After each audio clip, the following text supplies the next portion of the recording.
I had this sneaking suspicion these are going to be a couple of emotional weeks on the 360 agenda. Melbourne stakes its claim for the most sought after of premierships, inspired by Captain Max Gawn and his band of willing allies. The Western Bulldogs were every bit as impressive, harnessing surging momentum on their epic around the country odyssey to present as a worthy foe. And with a lull in proceedings, there's no hiding from the bitterly disappointing Geelong and Port Adelaide, who are searching for answers in the wreckage of preliminary final defeat. I'm Gerard Whately, he's Jason Dunstall. This Monday night, it's footy from all angles. Jace, hello. Good evening, Gerard. This has been a fascinating finals campaign. Each week we've seen some amazing clashes, we've had some nail-biting results, and then we had preliminary final weekend, which was the complete opposite of what everyone expected. And now it's thrown up, well, what's going to happen in a fortnight's time? I reckon it's been a superb finals campaign. I've loved every minute of it, even though we didn't get the close games we were looking for on the weekend. So even though the collective margin was 154 points, and they were well over by half-time, I still found them riveting because the highs were so high, the moments that were collected, and the lows were so low. Well, that's the key to it, isn't it? We've got two supremely complete performances, which sets the stage for an enormous grand final. But the fascinating part of the games, watching it unfold, was, there's going to be some fallout here for both of those sides. So I'm swept up in it. And the one thing you sort of can't say too often, but I can't shake, is imagine if this was at the MCG, Melbourne and the Bulldogs. So how do you stay connected to it? Well, you paint the front fence, you hang the scarves, or you order your T-shirts. This is great. This is from the Dogs, who've captured it in Road to Glory with a bit of the yield to none, and then neatly on the back where they've been and what they've done so far. It's like a concert T-shirt.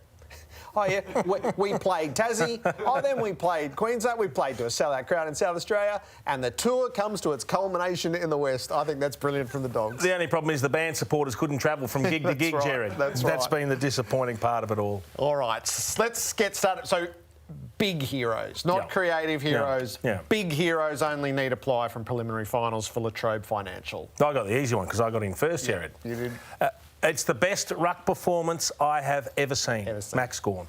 The greatest performance by a ruckman in my time. I've never seen anything that complete.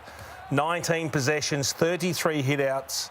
He had 5 clearances himself, 6 tackles, including that great run down on Gary Rowan, and 5 goals, including a couple that would sit very nicely in the discussion about goal of the year. And what gets me is the way they feed off Max, his teammates. They take great joy in everything that he does. Look at that. That's a 1-on-3. He just forced himself upon them. That's the most complete captain's performance you could ever hope for. And to have a ruckman do that, people have sat there over the journey and waxed lyrical about Nick Nat and what he can do.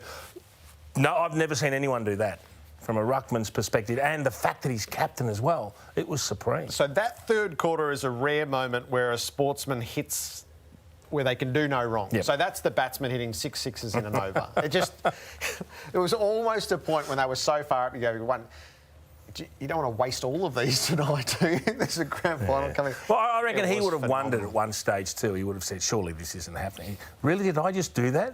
Did I just get it, turn, snap it around the corner from 40? And some of the things he did were spectacular, weren't they? Who did you come up with? So I'm doubling down. I'm going with Bailey Smith. Back to back. As last week. Yep.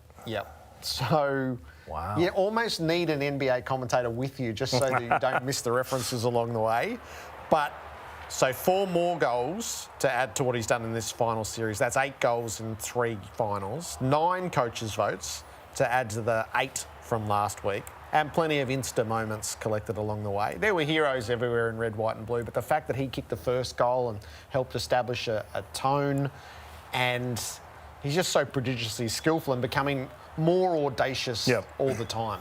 He's building his reputation, isn't he? That's what he's doing. And this is where reputations are made, on the big stage of finals. And he's done it a couple of weeks in a row, which has been absolutely brilliant. Has he got one more like that in him? Gosh, he's in good touch, as is Jack McRae. He's probably a little bit stiff not to be a hero one of those 2 weeks. We're going to have, so Brett Ratton and Adam Simpson are going to join us. So we're going to pick the brain of the current day coach and what they saw and what it sets us up for in a couple of weeks' time. Not the least of which, how would they go about managing these 2 weeks? There'll be players who'll be stress heads who are going to live for 14 days. It'll be good to get their perspectives because, I mean, if you're talking to the 2 coaches that are awaiting the grand final, they won't say boo. But to have coaches that have been in this scenario before, working out, you know, how they would plan it, how they would strategise ahead of what's to come over the next 2 weeks, be a fascinating discussion. All right, that's coming up. The top of our agenda is steeped in the events of preliminary final weekend, where the winning was spectacular and the losing was devastating, and it does deliver us a dream grand final pairing. This is when you truly feel alive as a player. It's the ultimate weekend of footy because of the jubilation and the devastation waiting on the other side. Tracker steals and goals. The Demons have got 4 and they are on a roll. It's been built off the back of pressure. It has been enormous, but it's just been relentless from Melbourne, one after another after another. Norton flies. Well, Port, they're suddenly shell-shocked. The Dogs have come out firing. Maxi! Oh, what about that? Was Stevie J like from Max Gawn? You've never seen him do that ever before. Snapping ball, the Bonds! Opposite the Bonds! What a goal! They've got 5 unanswered, the Bulldogs. They're ripping the Adelaide Oval apart early in this one. Well, I guess you get used to expecting the unexpected in this game. But not even those that were true believers saw this. Unbelievable scenes here at the Adelaide Oval. That's as good as I've seen a Melbourne Footy Club play ever. It's a standard that I haven't seen for a long time. The ghosts of the past seem to have disappeared. This really feels different. This feels like Melbourne's time. A hell of a win for the Demons. Yeah, I'm ecstatic for this group. It means so much to the supporters, means so much to everyone back in Melbourne that are doing it tough. Unbelievable performance, and one more to go, and hopefully give you guys plenty more to smile about in the coming weeks. We felt a bit of responsibility to come here and do something and give ourselves the best chance in 2 weeks' time. They've just restored all the pride to the Melbourne Footy Club brand, and they've got one more big step to go. It was just a surreal sort of a night. It's the underdogs, undermanned and on the road. Outside the grand finals, this is the best win the club has ever had. And ever. It will be a grand final for the dreamers, for the romantics, for the nostalgic. The full genius of Luke Beveridge inspires the Bulldogs to a date with destiny. We're just wrapped with the way we went about it tonight. It's just, so surreal. If you had asked me at about 18 years of old that I was going to be playing in a grand final in 10 years' time, I would have said no way. Honestly, I can't believe it. It's surreal. They found a way tonight when the footy world said they couldn't. It's a big journey for everyone. Just to get a look at another grand final is incredible. Proud's definitely probably the key word to describe it. The Bulldogs go through to the grand final. They meet the Demons, and we're in for one hell of a game. What a night to find that sort of a sense of freedom and vigour in our play. It was, I'm just so moved by what the players did, and very, very grateful once again. Yep, it's been a long time since we've won. We've got ourselves an opportunity and we're looking forward to going after it. So, we've reached the end of the path. Just one result waiting. The coursing emotions of the preliminary finals. My contribution to 2020 hindsight, Jace, my only regret is I wasn't clever enough to think of it last week, is just to re-examine the ladder positions of these 2 teams and restore in our minds that they were the 2 best teams of the year. So after round 2, the only 2 teams to hold first place were Melbourne and the Bulldogs. Correct. And if you look at the Bulldogs, I mean, round 1 and round 23 were the only anomalies, weren't they? Other than that, they were top 4 all year, if not top 2. So what it tells us is probably the best 2 teams have made the grand final. That's it. And you're right, we didn't drill down deep enough in the lead up to that game to say, oh, they're more than just a chance in this game. In fact, they should probably start favourites. Yep. Melbourne 13 weeks on top, the Bulldogs 8 weeks on top, monopolised it after round 2. So I went to bed like most on Friday night, I think, content that I'd seen the best footy of the year. Yep. And no matter what happens, the D's would be hot favourites come the grand final. So that was true for 24 hours, I felt. The Melbourne performance was just electrifying. It was, and the hard part about it, Jared, is not getting carried away with what you see over the course of a couple of hours. As you say, I was the same. I'm sitting there going, oh, they're just going to win the flag. But then it's a different scenario in a couple of weeks' time, and they're facing a different opposition. Now, Geelong just didn't fire a shot. Melbourne jumped them, and then it was all over. And that's why it was such a comprehensive performance from Melbourne's perspective. What I love the most about the D's, as good as Max Gawn was, and as good as Petrarca was, every single player played a role. Everyone did their part. And to me, that's as important as anything in the game. So they're dialed in about as well as a team can be at this time of the year, aren't they? They're getting contributions across the board. Everyone's snipping in with a goal here or a couple of goals there or a couple of great defensive acts. What about the start that Ben Brown had in the game? Yeah. He looked like he was going to tear it apart. And whilst he faded as the game went on, what it did do was set the tone early for the D's, got the confidence of his teammates up, and it was just the perfect little booster to get this thing kick-started. So your system means a lot at this time of year, and you have to have star power, and they have star power. You've recounted the deeds of Max Gawn. Viney had his best game for a long time, I think, and Petrarca was every bit that player that's sort of been forecast all year, that he could be the separator come one of these big finals. Yeah, and we're fortunate that we've got what we think are the two best teams playing the grand final, with fit teams, fit players. The stars aren't missing. So that would have been the horror of a matchup if a team got through and one of their best players wasn't there. That's not the case. So we get to see the best players on the biggest stage under the most intense pressure to see exactly what they can do for us. So what did you think when Stephen May grabbed his hamstring and left the field? You're thinking, there's the story of the next 2 weeks. Yeah, now this is a really interesting discussion. So you can just see him feels it there, and his reaction tells you, well, I haven't torn it, but there's a little tightness there. So what I found fascinating, Jared, was then he comes off, goes down the rooms, they have the discussions, they tape it up. Not sure strapping does a hell of a lot for a hamstring, but hey, whatever works. And then he came back on. Yes. So that to me says, well, it's not torn. We think it's just tightness, but we probably want to see which way it might go, because we have got a grand final coming up. So can you actually... Because they didn't need him out there. There's no doubt that they could have taken him off earlier. But I think it was a little journey of discovery just to see exactly what was going on with the hammy and whether it would be good to stand up in a couple of weeks' time. In the end, they thought, OK, it's not getting worse, but it's not disappearing, so we'll take him off. And then we think we've got a couple of weeks where we can probably have it ready to go on grand final day. But I thought it was fascinating the way they brought him back out there and sort of almost experimented with how it was going to go under pressure. It's such a good depiction of it. This is the nervous Nellies, and I was wondering, get him off, get it. But then if you get him straight off, the whole 2 weeks wondering, and he probably would have as well. So it was really clever. Yeah.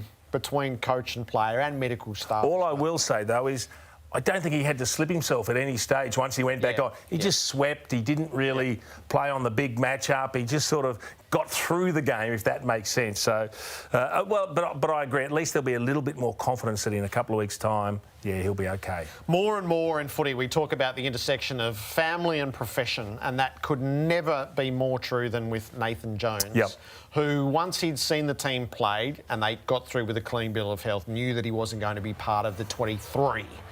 So this is sort of his farewell to Melbourne, knowing that there's the opportunity and the responsibility to come home and be with his wife when the twins are born. I have a hunch he actually only just made it home in time. That's yet to be fully announced. And your heart bleeds for him on a few fronts. So on a family front, this is the most joyful time. And on his football journey, he has lived every excruciating day, it feels like, since the Norm Smith curse was cast. And while he won't play at the end of it, he's not even going to be there at the end of it. He's going to be watching from afar with the family that he serves. I think the great joy that he's going to experience with family softens the blow of what's actually happening. And I'm glad that's the case, because we're talking about one of the great servants of the Melbourne Football Club. But one of the harshest realities of football is you don't always get what you deserve. And he deserves to be a part of this because he's contributed and hung in there and helped build the standards and the culture.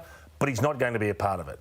So he'll be there in spirit, but the harsh reality is, and everyone will say, you're a big part of it, mate, he won't have the premiership medal should they be successful. And it will feel like it'll be agony to a guy that's given his all over 300 games. But, as we said, the flip side of that is the joy that he's going to have with a growing family, hopefully, will fill that void. So he swooned over Melbourne for 24 hours and then we saw the Western Bulldogs. And that is as good a finals performance as I can think of, given all the circumstances and just how destructive they were.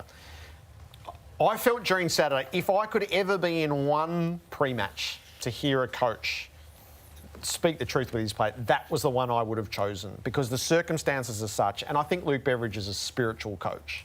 There was so much raw material for him to work with. How would he intertwine it? What would he weave for them that would send them out? So the start didn't shock me. The magnitude of it did, but the start didn't. The fact that he endured the whole game. And he's lived this journey with them once before, inspiring them each step of the way, and he's reprising it in different circumstances. I love Bevo, and I love the way the Bulldogs have actually handled this. So every challenge or every hurdle they've had to overcome, they've used as a spur. They've sort of not just accepted it, but actually cherished it and said, let's just all suck this up and go, and it's just one more notch on the belt. So they have to go down to Tasmania to play, they go to Brisbane to play.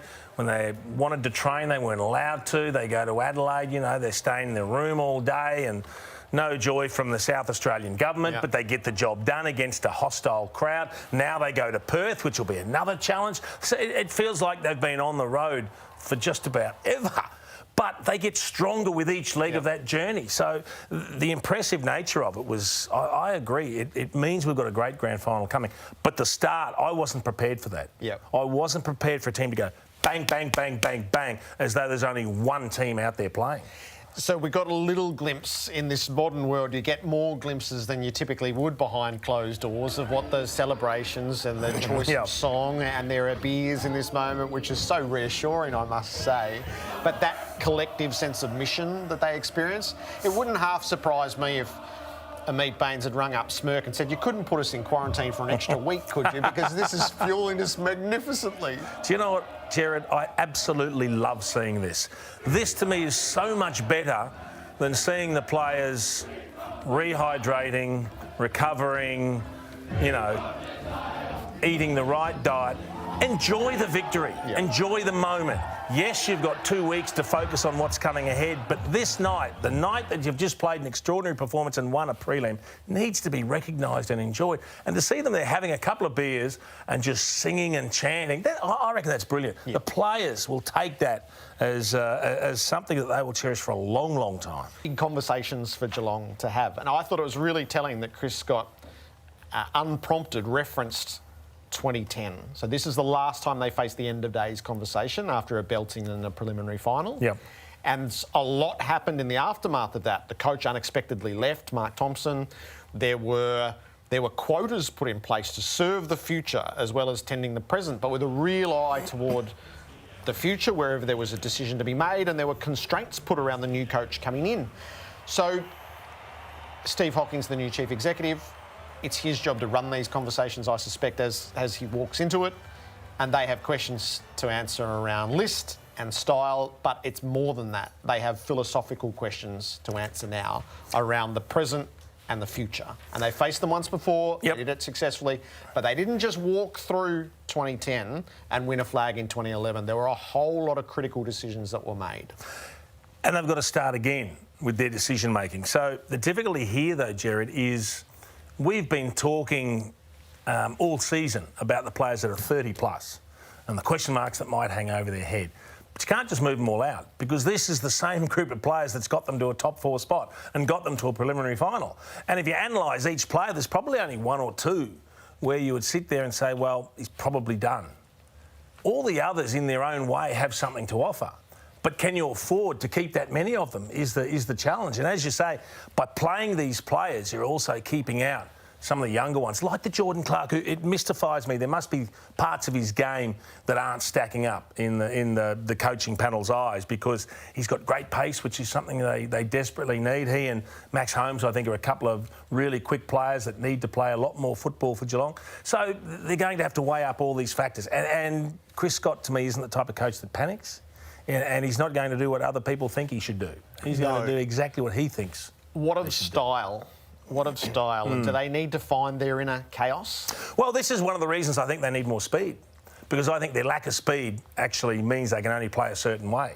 And they like to play a very deliberate movement of the football, very kick mark. But if they had a few more line breakers, I think that enables them then to be a little bit more unpredictable and a little bit more attacking and aggressive. So the problem with their style is, whilst it's effective and they're so good at it and they play so well as a team with great belief, when they are on top, they don't blow teams away. They don't put games away when you probably have the opportunity to. And that's because of their game style. So, you know, you've got to do it for longer periods, perhaps, than you would normally have if you were a really free-scoring team. How could you see them in contention next year? Oh, you'd be silly to write them off. Silly to write them off. But the simple fact is, Joel Selwood's not getting any better. As good as he's been, he's a great leader. I love the way he plays. And he's still got a big role to play, but he's not getting any better. I don't think Dangerfield's getting any better. So we're starting to look at some of the key players. The problem is Tom Hawkins can't get any better at his age. And he's been brilliant in his 30s. I mean, but we're looking at the players that have led on field. You can't expect them to carry the load. So who's the next wave that's going to pick up the slack? Because those players will be there, but they can't be the ones that have to get the job done all the time. They're a really interesting study. We won't see what happens. The first thing we'll see is what they do in the trade or draft period, where they don't have great picks at the moment. I doubt they're sitting idly by, just taking those picks in the 30s. And then we won't know until we see them early next season in the way that they present and the way they're going to play. Before you move on, you are passionate Geelong. So as someone that is invested in that frame of mind, what do you want to see happen with the club? So they would have to make change. How much? Probably some to both. I'm more interested in the philosophical side. I do think this is the end of 2010 revisited. And such shrewd decisions, to the point where, if my memory serves, is Neil Barnes put all the parameters in place and then they hired Chris Scott. And he said to the new coach, if this fails, it's us. It won't be you. It'll be us. So that really cold strategic analysis, which they now have, belted by Port Adelaide in a qualifying final and obliterated in a prelim. There are no, we're really close to Richmond, the team of the year. There are no alibis this time around. So if you don't adjust to that, if you don't react to that, then they will fall. They have to be creative and intuitive, and they probably have to be everything that we've admired across a 15-year period about how cold and calculating you need to be. That's the biggest challenge. When you have finished top 4, to undertake some aggressive decision-making that might see you take a decent step backwards before you can go forwards again. But it does look like they're not going to go forwards from where they finished this year, does it? Not if they front up in the same way.